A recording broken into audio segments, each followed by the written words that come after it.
Well, golf in Canada is absolutely booming right now at all levels. And for much more on that, now joining us, Golf Canada's Director of Amateur Championships, Mary Beth McKenna, who joins us here on Golf Talk Canada. Mary Beth, welcome to the show.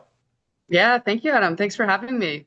It's great to be here with you. And the summer, well, it's already almost August, which is hard to believe. And there's been a lot of great events that have already gone on and events that are going to go on in the coming weeks. And we got to start with the Canadian Women's Amateur last week in St. John, where a young Canadian got the job done and won. For those who haven't heard the story, tell us about the winner last week.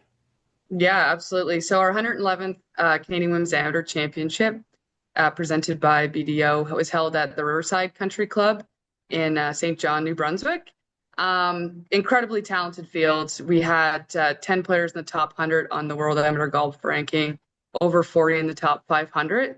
So there was some serious talent there, representing nine different countries, nine different provinces across the country, and yeah, our talented young phenom, Michelle Zing out of Richmond Hill, Ontario, turned 17 during the event on round three.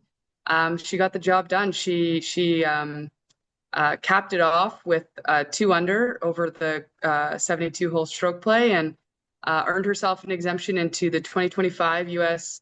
Women's Amateur Championship, which will be held at Bandon Dunes in a couple weeks. And then also equally exciting, the CPKC Women's Open, which will be held at Mississauga later this August.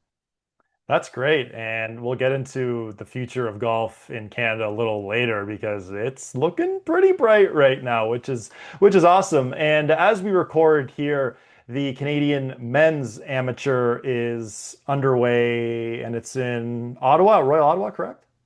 That's correct. Yeah, we do have a double field here, so 264 players. We compete at two courses. So our main host is the Royal Ottawa Golf Club in Gatineau, Quebec, and then just down the road, Club de Golf Rivermead. So very excited to have two incredible facilities, two incredible courses that, yeah, again, equally talented field, 13 countries represented here, all 10 provinces in the Northwest Territories, and yeah, 120th edition. So steeped in history. This is the 10th time that Royal Ottawa's hosted this championship over the time over the 120 editions. That's awesome. And just give our audience a sense, as the director of amateur championships, what goes on behind the scenes to put on great and historic events like this?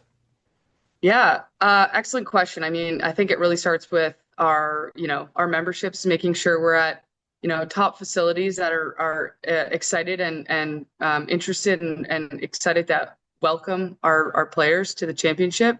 Needs to have a championship test quality course. So we've been really lucky to host. We host over 30 events a year, and so we're all across the country hosting events in different markets. But really, it's the engagement from the staff, the membership. We rely heavily on a lot of volunteers across the country.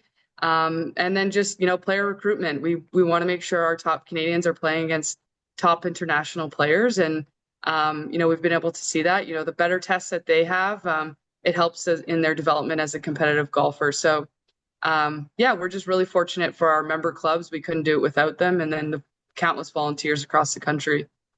Yeah, you mentioned the 30 plus events, and as the calendar flips to August very shortly, it's a busy August in terms of schedule, in terms of number of events and age divisions, that sort of thing.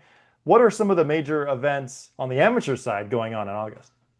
Yeah, a great question. We are in the kind of kick things off with our national championship schedule. Obviously, you mentioned the Canadian Women's Amateur and now the Canadian Men's Amateur, but we do have our Canadian All Abilities Championship, which is for players with physical, neurological, and sensory impairments and intellectual impairments. So that will be first week of August with our Canadian Women's Mid Amateur. Both of our juniors will be taking place, and just like you said, such talented players on the junior side. And then our men's mid amateur, women's senior, and our Canadian U15, which was just started last year, and really to help that identify the strong up and coming youth at a younger age and giving them a taste of a national championship. So we're fortunate all of our national championships provide opportunities for players of all of all ages and demographics. So it's a busy championship season, but a really rewarding one. And that's on the amateur side. And on the professional side, the CPKC Women's Open. It's not too far away at a very historic venue in Mississauga. What's your excitement level that the CPKC Women's Open is heading to such a storied venue? Yeah, I mean, being able to host at Mississauga Golf and Country Club in the heart of the greater Toronto area, I think is really exciting. The championship test itself will be so incredible, but they're really assembling an amazing field there. Obviously, kind of our shining star in Brooke Henderson, a past champion, but then even hometown hero, Savannah Gruel, she's from Mississauga, will be competing as a great LPGA player.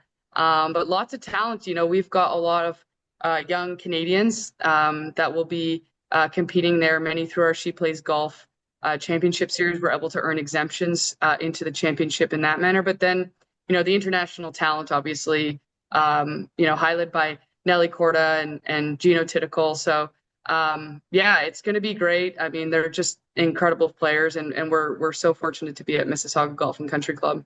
Hard to believe it's just a couple of weeks away. We can't wait for the CPKC Women's Open. Now, back on the amateur scale, we're already looking ahead to 2026. And something that I noticed and I circled in my calendar actually was the Canadian Women's Am next year going to Toronto Golf Club. And talk about historic venues. That is one of the oldest in all of North America. And they've recently done a course reno. I had the chance to play there in May.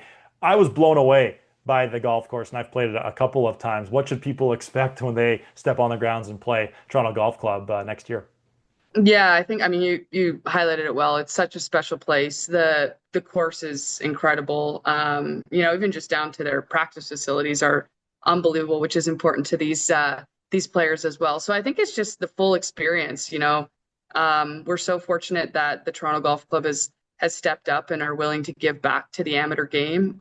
We rely heavily on that, and clubs who want to, do their part and support. And I think it's going to be an amazing championship. We've really started to build momentum, certainly with our Canadian Women's Amateur Championship and just the talented field we assembled this year. And I can only imagine how difficult it will be to get into next year's field, knowing that they get to play a number of rounds at one of Canada's best courses.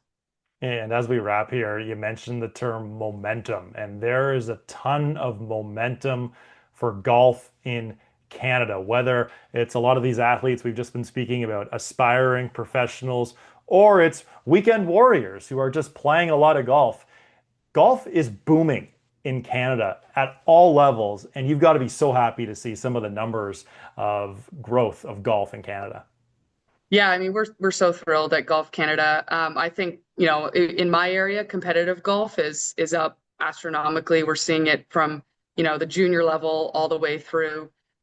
So we're so appreciative and glad that people want to come out and compete. And then, yeah, obviously, we've seen a boom, I guess, kind of over the past few years of golf at all levels, whether it's, public or private facilities. And it's been really promising. There's record number of score postings on our Golf Canada app on a year-to-year basis. And so people are invested. They're loving, to compete. They're loving to play recreationally. And I think it's just a real testament to such a wonderful game that golf is. It's a lot of hard work being put into golf all across Canada, and for some of these great events that have already either happened or are happening later in August. And Mary Beth, you're a big part of putting these great events together. Thank you so much for joining us today. I know you're very busy. All the best you're going forward, and looking forward to catching up with you very soon. Sounds great. Thank you, Adam. Thanks for having me.